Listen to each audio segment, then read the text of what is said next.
பாவ மன்னிப்பு 1961ஆம் ஆண்டு இயக்குனர் திரு பீம்சிங் அவர்கள் இயக்கத்தில் வெளிவந்த ஒரு வரலாற்று சிறப்புமிக்க தமிழ் சினிமா கிளாசிக் திரைப்படமாகும்.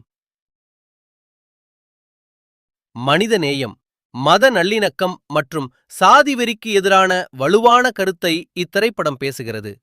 சிவாஜி கணேசன், ஜெமினி கணேசன், சாவித்ரி மற்றும் MR. Radha, DS. Balaiah, MV. Rajamma ஆகியோர் திறம்பட நடித்துள்ளனர். என்ன கோயிலுக்கு போய் ஆண்டவனை தரிசனம் பண்ணிட்டு வரீங்களா? ஆமா, பின்ன என்ன, ஞான பண்டிதன் கோவிலுக்கு வெள்ளிக்கிழமையானா நான் போறேன், நீ ஞாயிற்றுக்கிழமையானா வாரா கோவிலுக்கு போறேன். ஒரு பேராசை பிடித்த நகைக்கடைக்காரரின் செயலால் இரு குடும்பத்தின் குழந்தை செல்வங்களும் இடம் மாறி பிரிந்து வெவ்வேறு மதச்சூழலில் இந்து, முஸ்லிம், கிறிஸ்தவம் ஆகியோரால் வளர்க்கப்படும் 3 குழந்தைகளைப் பற்றிய உணர்ச்சிகரமான கதை. சிவாஜி கணேசனின் சிறப்பான நடிப்பு, எம்.ஆர். ராதாவின் யதார்த்தமான வில்லத்தனம் படத்திற்கு பலம் சேர்த்தது. நிதி கொடுப்பேன்னுவா, ஒன்னும் செய்ய மாட்டான். அடுத்த ஊர்வலம் உங்களுதான் பேசிக்கிறாங்க. விஸ்வநாதன் ராமமூர்த்தி இசையில் இடம்பெற்ற பாடல்கள் அனைத்தும் இன்றும் தமிழ் மக்களால் ரசிக்கப்படுகின்றன. எல்லோரும் கொண்டாடுவோம் காலங்களில் அவள் வசந்தம். இப்படம் மிகப்பெரிய வணிக ரீதியில் வெற்றியடைந்ததுடன் சிறந்த திரைப்படத்திற்கான தேசிய விருதையும் பெற்றது.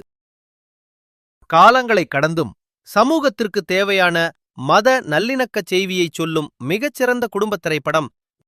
உணர்ச்சிமிகு நடிப்புக்கு நடிகர் திலகம் சிவாஜி கணேசன், வில்லத்தனம் மற்றும் நகைச்சுவைக்கு எம்.ஆர். ராதா, குணச்சித்திர நடிப்புக்கு டி.எஸ். பாலையா. என்னம்மா, என் 2வது மக உயிரோட வரக்கா? எங்கம்மா இருக்கு என நடிப்பில் நர்த்தனமாடிய அந்த மாபெரும் மகத்தான கலைஞர்களை மறக்க முடியுமா? அன்றும் மக்கள் அனைவராலும் பாராட்ட பெற்றது. மனம் மாறினால் போதும், மதம் மாற வேண்டிய அவசியமில்லை. இனி மாற வேண்டியது மக்கள் சமுதாயம், அதன் வளர்ச்சிக்கு தேவையான பொருளாதாரம், அவ்வளவுதான். இந்த படம் பற்றிய சில சுவாரஸ்யமான செய்திகள்.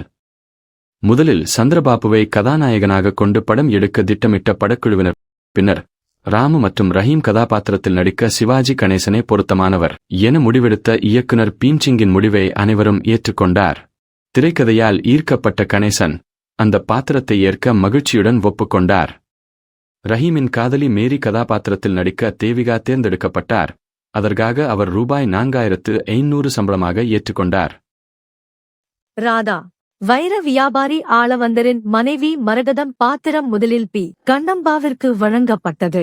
ஆனால் அந்த நேரத்தில் அவரது உடல்நிலை சரியில்லாததால் பீம்சிங் அவருக்கு பதிலாக ராஜம்மாவை நடிக்க வைத்தார். கொத்தமங்கலம் சுப்பு ஒரு ஆயுர்வேத மருத்துவராக நடித்தார். பாவ மன்னிப்பு ஒரு நடிகராக அவருக்கு இது கடைசி படமாகும். மனிதன் மதத்தில் ஏறிவிட்டான். இந்த வீடியோ உங்களுக்கு பிடிச்சிருந்தா லைக் பண்ணுங்க, ஷேர் பண்ணுங்க, கமெண்ட் பண்ணுங்க, மறக்காம சப்ஸ்கிரைப் பண்ணிடுங்க, அந்த பெல் பட்டனையும் கிளிக் பண்ணிடுங்க.